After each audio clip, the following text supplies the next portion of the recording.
Assalamu alaikum dear students, welcome back once again. This is Dr. Hadi here.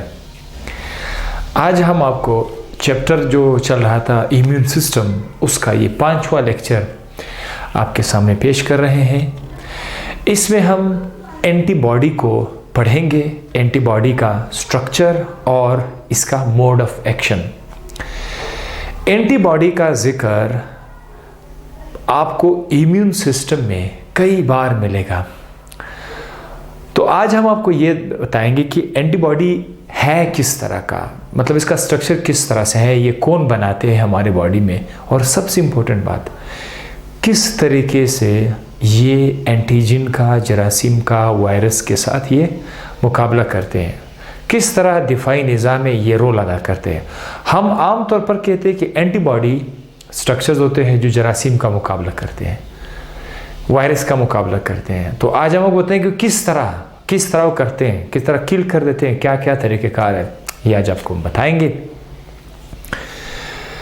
तो सबसे पहले हम आते हैं इसके स्ट्रक्चर की तरफ। एक एंटीबॉडी का जो स्ट्रक्चर है वो वाई की तरह, एबीसी में वाई की तरह है। और ये भी बताना चाहूँगा कि जो एक एंटीबॉडी है ये किस चीज़ से मिल के बना हुआ है। इसमें आपको ज़्यादातर आपको प्रोटीन नज़र आएंगे, ठीक है, प्रोटीन आपको नज़र आएंगे, और इस प्रोटीन के साथ साथ आपको कुछ कार्बोहाइड्रेट्स भी आपको नज़र आएंगे। तो एक एंटीबॉडी में ये दो चीज़ें हैं, प्रोटीन और कार्बोहाइड्रेट। जब आप इन दोनों को मिलाओगे तो इसे क्या बनेगा, ग्लाइकोप्रोटीन बनेगा, ग्लाइकोप्रोटीन। सो हमारा और आपका जो एंटीबॉडी है ये ग्लाइकोप्रोटीन से मिलके बना हुआ है।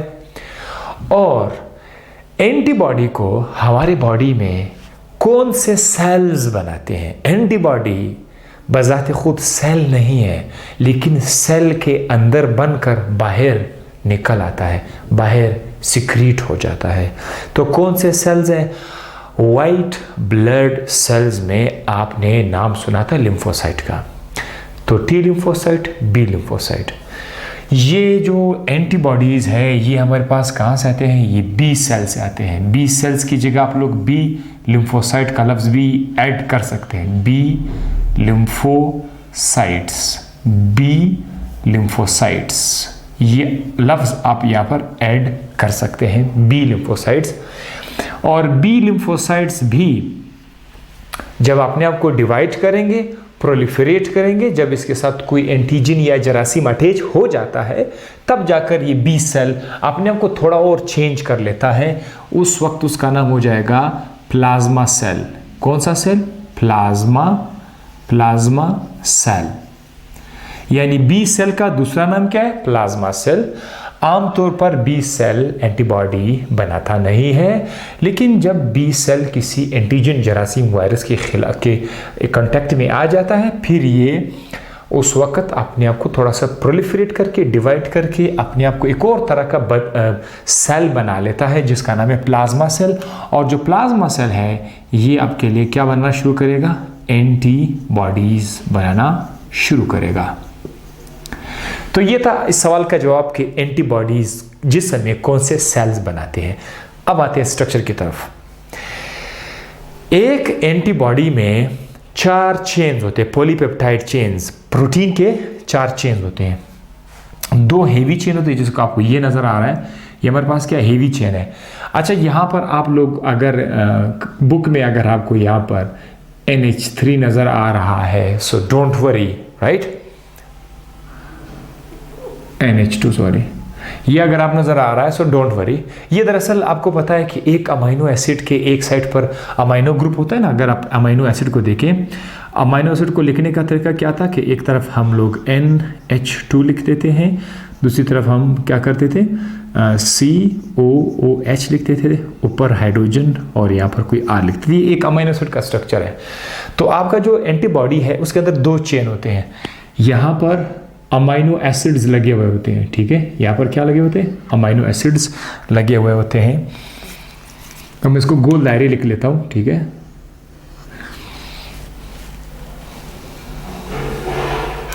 इसमें गोल दायरे में लिख लेता हूँ, ठीक है। ये हर सर्कल किस चीज़ को रिप्रेजेंट कर रहा है? अमाइनो एसिड को रिप्रेजेंट कर रहा है। सो ये हमारे पास एक पॉलीपेप्टाइड चेन है, एक पॉलीपेप्टाइड चेन है, और ये दूसरा पॉलीपेप्टाइड चेन है। तो मैं यहाँ पर भी आपके लिए लगा रहा हूँ अमाइनो एसिड्स। तो दो पॉलीपेप्टाइड चेन जो है, जो बड़े बड़े चेन है, this is called what? Heavy chain. Two heavy chain, आप इसको एच चेन भी लिख सकते हैं। तो यहाँ पर आप एक अमाइनो एसिड का NH2 ग्रुप लिखेंगे, यहाँ पर भी उस अमाइनो एसिड का एक NH2 ग्रुप है, और कार्बोक्सिलिक ग्रुप आप यहाँ पर लिख सकते हैं, ठीक है। यहाँ पर आपका COH ग्रुप आएगा। इधर मैंने कार्बोहाइड्रेट को शो नहीं किया हुआ है, ये दो हेवी चेन आ गए, इसके साथ दो लाइट चेन आएंगे, छोटे चेन आएंगे। तो जो छोटे चेन है उसको हम यहाँ पर लिख लेते हैं, दो हमारे पास छोटे चेन होते हैं। तो ये छोटे जो है, this is called as light chain. तो टोटल कितने चेन आ गए हमारे पास? 4 चेन आ गए, 1 2 3 4। लाइट चेन के अंदर भी क्या है? अमाइनो एसिड्स है। तो मैं यहाँ पर भी गोल दायरे लिख लेता हूँ। यहाँ पर भी हमारे पास क्या है? अमाइनो एसिड्स हैं।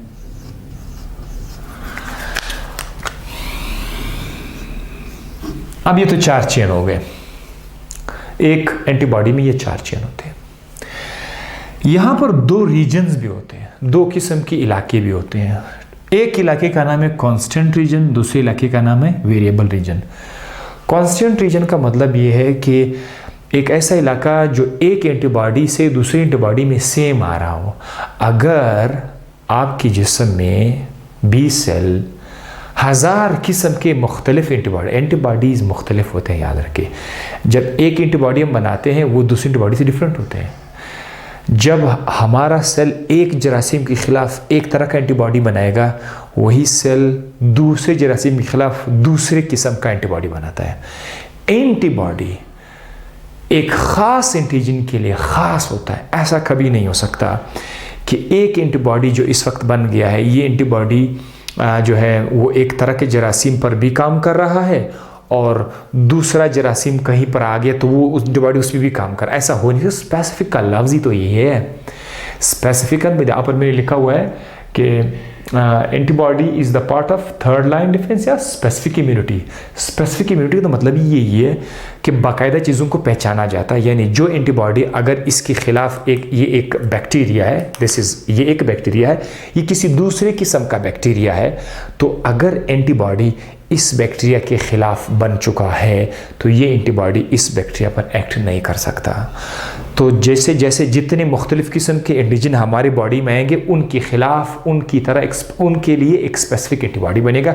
सो मेरा कहने का मकसद ये है कि एंटीबॉडीज़ डिफरेंट एंटीबॉडीज़ होते हैं। अब जब एंटीबॉडीज़ डिफरेंट होते हैं, क्या उन सब की शक्लें इस तरह होंगी? तो जी हाँ, इसका जवाब इस तरह बिल्कुल ठीक है। जनरली शेप वाई शेप का होगा, लेकिन इसके अंदर जो है सब में जो है एक रीजन होगा जो सेम होगा सब में। मिसाल दो, जो इसीलिए तो मैंने रेड लाइनें लिखी हुई है। जो रेड सर्कल आप देख रहे हैं, ये सारा का सारा जो इलाका आप देख रहे हैं, यहाँ से ये वाला जितना भी इलाका आप देख रहे हैं, ये वाला रीजन, ठीक है। और यहाँ से ये वाला रीजन, ये जो रीजन आप देख रहे हैं, this is called constant region. इसको कांस्टेंट क्यों कहा जा रहा है? कांस्टेंट इसीलिए कहा जा रहा है कि ये जितने भी एंटीबॉडीज़ होंगे, उन तमाम की तमाम एंटीबॉडीज़ में ये इलाका सेम होगा, बिल्कुल भी सेम होगा। हाँ, एक एंटीबॉडी जो एक ख़ास एंटीजन के खिलाफ बनी हुई है, दूसरी एंटीबॉडी जो किसी दूसरे एंटीजन के खिलाफ बनी हुई है, इन दो एंटीबॉडीज़ के दरमियान फ़र्क भी होगा। तो वो फ़र्क किस चीज़ में होगा? वो इस इलाके में होगा, ठीक है। ये जो रीजन है, तो इस रीजन को मैं थोड़ा सा आपके लिए ऐसा डॉट डॉट करके लिख लेता हूँ। ये वाला जो रीजन है, ये हमारा कौन सा रीजन होगा? ये हमारा वेरिएबल रीजन है।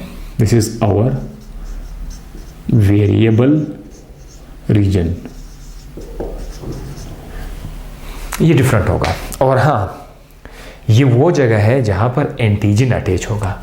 सो अब मैं आप लोगों के लिए क्या करूंगा कि यहाँ पर लेट्स सपोज ये हमारे पास एक एंटीजन है। This is an antigen. ये एंटीजन जब भी आएगा तो एंटीजन को अटैचमेंट के लिए कौन सी जगह मिलेगा, यहाँ पर एंटीजन अपने आप को क्या करेगा, अटैच करेगा। So this is the site for the antigen attachment. तो ये भी एक सवाल है कि अगर एंटीजन एंटीबॉडी के साथ कहाँ पर अटैच होता है, तो एंटीजन एंटीबॉडी के साथ यहाँ पर अटैच होगा, यहाँ पर अटैच नहीं होगा, सिर्फ इसके लिए जगह। एंटीजन क्या है? एंटीजन किसी भी वायरस या बैक्टीरिया को कहते हैं जो हमारी बॉडी में आकर इम्यून रिस्पॉन्स को स्टार्ट करे, यानी कोई भी ऐसा चीज़ जो हमारी बॉडी में आकर एंटीबॉडी को सिक्रीट करे, यानी जिसकी वजह से एंटीबॉडी निकल आ जाए, उसको कहते हैं एंटीजन। अगर जरासीम आपकी बॉडी में आ जाए तो जरासीम आपके जिस्म में एंटीबॉडी बना लेता है, हमारा जिस्म एंटीबॉडी बना लेता है जरासीम की वजह से, तो जरासीम आपका एंटीजन है।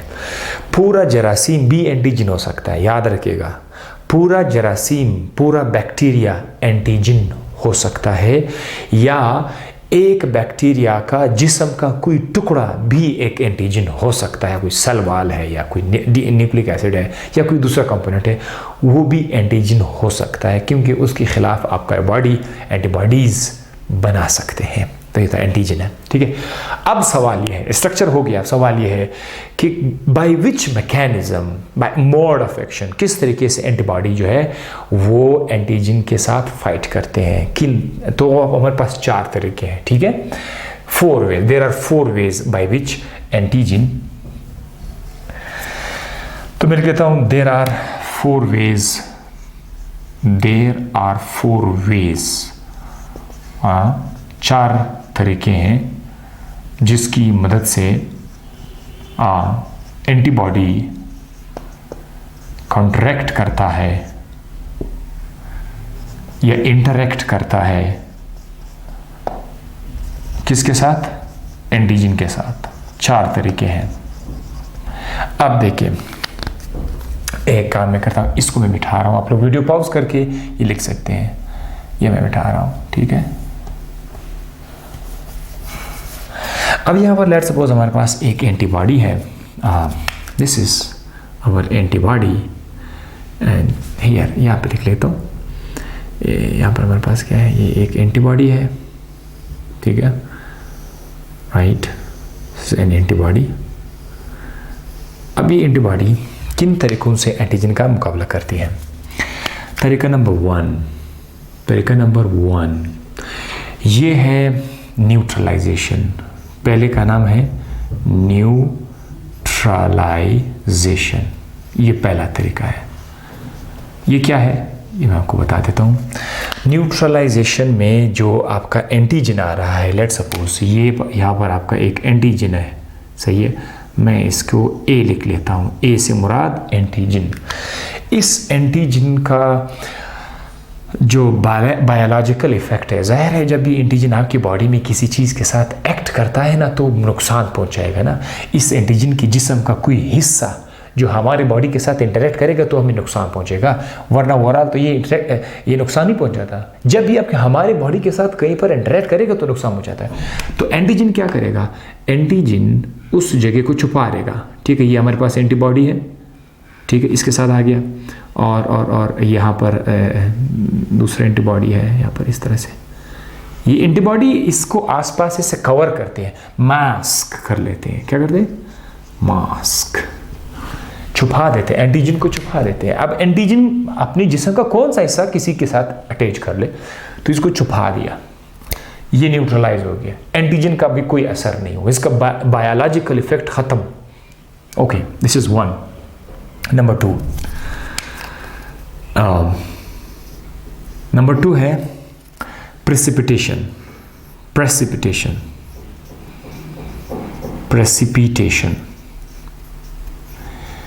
प्रेसिपिटेशन में हम क्या करते हैं, हमारे पास एंटीजन, अगर बहुत ज़्यादा एंटीजन हो, ठीक है, लेकिन वो सॉल्युबल हो, ठीक है, यहाँ वहाँ पर बहुत ज़्यादा हमारे पास कौन से एंटीजन होते हैं, सॉल्युबल एंटीजन हमारे पास है। एंटीजन जब सॉल्युबल होगा तो चांसेस है कि बॉडी में इधर उधर से जा सके, एक जगह से दूसरी जगह जा सके, प्लाज्मा के अंदर नुकसान हमें पहुंचा सके, ठीक है। अब देखें हम क्या करेंगे, हम इनको सोल्यूबल के बजाय इनसोल्यूबल कर देंगे। कैसे? हमारे पास जो एंटीबॉडीज़ हैं वो क्या करेंगे, वो इनको एक साथ लाएंगे, जैसे कि यहाँ पर हो गया, यहाँ पर हो गया, यहाँ पर हो गया, एंड यहाँ पर हो गया। ठीक है, एंटीबॉडी इन तमाम के तमाम एंटीजन को यहाँ पर पकड़ लेते हैं। ठीक है, इस तरह से पकड़ लेते हैं, इसको पकड़ लिया, इसको पकड़ लिया, ठीक है, इसको यहाँ पे जाके पकड़ लिया। तो जब ये एंटीजन एक साथ हो जाते हैं, एक साथ जब हो जाते हैं, इनको एक जगह पर जमा किया गया, ये एंटीजन को एक साथ जमा किया कर दिया। जब ये एंटीजन एक साथ जमा हो जाते हैं तो अब वो ये सोल्यूबल नहीं रहते हैं, they become insoluble, they become insoluble. अब ये एंटीजन फंस गए, ये कहीं नहीं जा सकते, ये इधर ही रहेंगे, प्रेसिपिटेट करेंगे। ठीक है, प्रेसिपिटेट का मतलब ये है कि ये उस सॉल्यूशन से, लिक्विड से बाहर आएंगे, या नीचे बैठ जाएंगे या बाहर आएंगे, अब ये मूव नहीं कर सकेंगे, ये इधर है। ठीक है, इसका असर इधर से ख़त्म हो गया। तीसरा तरीका क्या है? एग्लूटिनेशन है, एग्लूटिनेशन है। Third one is agglutination. Agglutination दरअसल रेड ब्लड सेल्स के एक साथ जमा होने को कहते हैं। कभी कभी जब आप एक गलत किस्म का ब्लड देते हैं, एक शख्स का ब्लड ग्रुप ए है, आप उसको बी देते हैं। ठीक है, एक शख्स का ब्लड ग्रुप ए है, एक शख्स का ब्लड ग्रुप ए है, आपने इस शख्स को किसी दूसरे शख्स की मदद से एक और ब्लड दिया, ब्लड ग्रुप बी का अपने ब्लड दे दिया, तो ये इन दोनों का ब्लड आपस में क्या करेगा? इंटरेक्ट करेगा, और जो ब्लड आपने इस शख्स से लिया था वो सारा का सारा ब्लड ज़ाया हो जाएगा। कैसे ज़ाया हो जाएगा? क्योंकि आपके बॉडी के अंदर, मिसाल के तौर पर लेट्स सपोज ये आपके रेड ब्लड सेल्स हैं, आरबीसीज है, ठीक है, दीज आर आरबीसीज। तो ये जो आरबीसीज आ जाते हैं आरबीसीज के ऊपर, आरबीसी के सरफेस के ऊपर, आरबीसी के सरफेस के ऊपर, लेट्स सपोज ये एक आरबीसी है, आरबीसी के सरफेस के ऊपर एंटीजन होता है, एंटीजन। लेकिन ये कोई जरासीम या वायरस नहीं होता। आमतौर पर हमारे और आपके आरबीसी के ऊपर कुदरती तौर पर एंटीजन होता है, लेकिन वो वायरस और बैक्टीरिया नहीं है। तो ये जो एंटीजन होते हैं, ये एंटीजन, इस एंटीजन की वजह से हमारी बॉडी में क्या है? हमारी बॉडी में एंटीबॉडीज़ है। हमारी बॉडी में क्या है? एंटीबॉडीज़ है। तो हमारे जो एंटीबॉडीज़ है वो इन एंटीजन के साथ अटैच हो जाएंगे। एज अ रिज़ल्ट के जो आरबीसी है वो सब के सब यहाँ पर हम लोग क्या करेंगे? इसको जमा कर देंगे। तो ये हमारे पास ये आरबीसीज आ गए। आरबीसी को हम यहाँ पर ये रेड ब्लड सेल्स को एक साथ करते हैं। जब आप रेड ब्लड सेल को एक साथ कर देते हैं, दिस इज कॉल्ड एग्लूटिनेशन, और इनकी तोड़फोड़ स्टार्ट हो जाएगी, ये सारे के सारे सेल्स मर जाएंगे। तो इस वक्त ये गोल दायरा जो है ये किसी जरासीम को शो नहीं कर रहा है, ये सेल्स को शो कर रहा है। तो ये भी आपका एंटीबॉडी ऐसा कर रहे हैं। फोर्थ क्या है? फोर्थ हमारे पास है कॉम्प्लीमेंट सिस्टम। फोर्थ में है हमारे पास कॉम्प्लीमेंट। आपने मेरी वीडियो देखी होंगी इम्यून सिस्टम में, थर्ड लाइन ऑफ डिफेंस में। थर्ड लाइन ऑफ डिफेंस में हमने सेकेंड लाइन ऑफ डिफेंस में हमने कहा था कि कॉम्प्लीमेंट सिस्टम क्या है। कॉम्प्लीमेंट सिस्टम दरअसल हमारी बॉडी के अंदर 20 से लेकर 30 तक 20 to 30 प्रोटीन्स होते हैं। क्या होते हैं? प्रोटीन्स होते हैं, जिससे कौन बनाता है? हमारा लिवर बनाता है। हमारा जो लिवर है ये इनको बना लेता है। और ये प्रोटीन क्या करते हैं? ये प्रोटीन किसी सेल के अंदर, लेट्स सपोज ये कोई सेल है, दिस इज अ सेल, और ये किसी जरासीम का भी सेल हो सकता है, बैक्टीरिया का सेल हो सकता है। ये क्या करते हैं? ये प्रोटीन इस सेल के अंदर होल्स बनाएंगे, सुराख बना लेंगे, ठीक है, पोर्स बनाएंगे। जब इधर पोर्स बनाएंगे ये प्रोटीन, ये 20 से 30 प्रोटीन सारे मिल के बड़े एक ख़ास अंदाज से इसके अंदर पोर बनाते हैं। और पोर जब बनाएंगे तो यहाँ पर लिक्विड अंदर आ जाएगा। जब लिक्विड सेल के अंदर आ जाएगा तो ये सारा का सारा सेल क्या हो जाएगा? बर्स्ट हो जाएगा, फट जाएगा।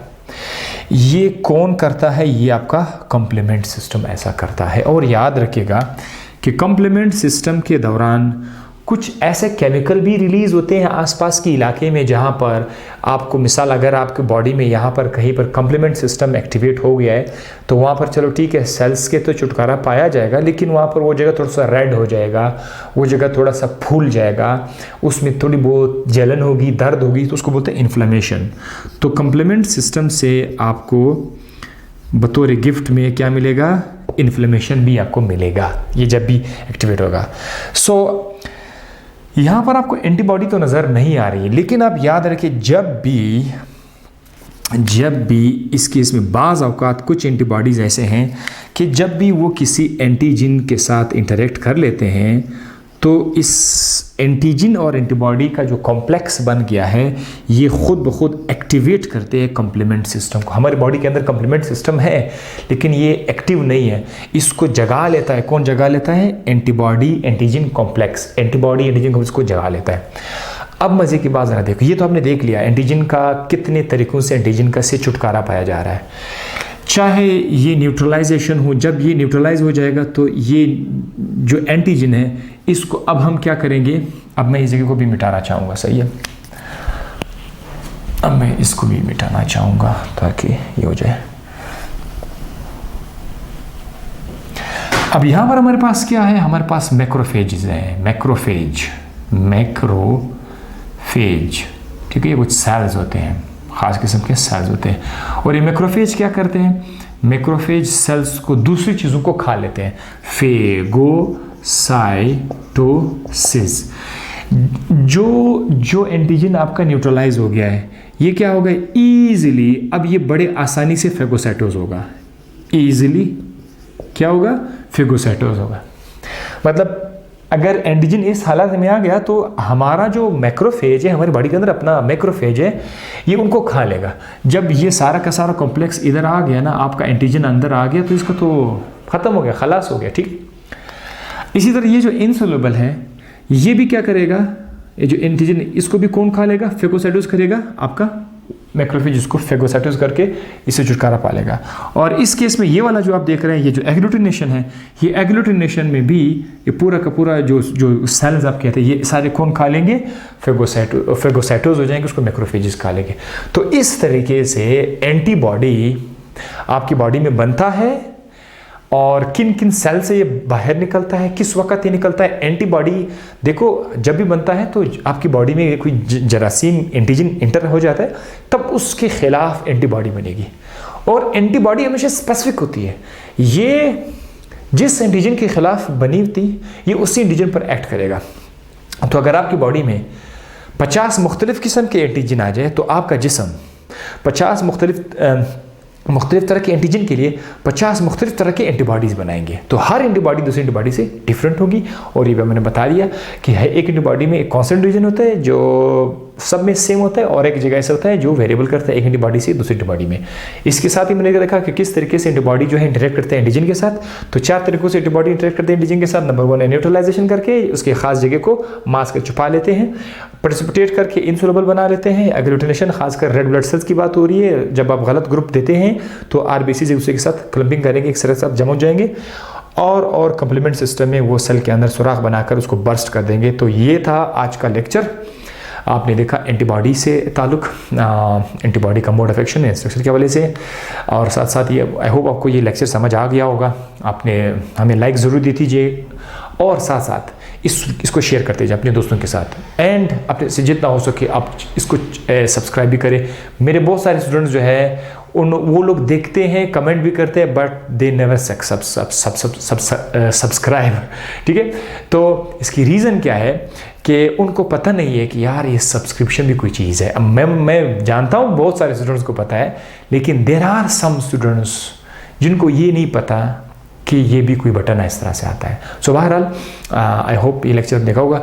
आपसे मुलाकात होगी नेक्स्ट लेक्चर में। नेक्स्ट लेक्चर कौन सा आएगा? नेक्स्ट लेक्चर होगा adaptive immunity versus innate immunity, अभी आ जाएगा। तो तब तक के लिए मुझे इजाज़त दीजिए, अपना ढेर सारा ख्याल रखिएगा। बाय बाय, अल्लाह हाफिज़।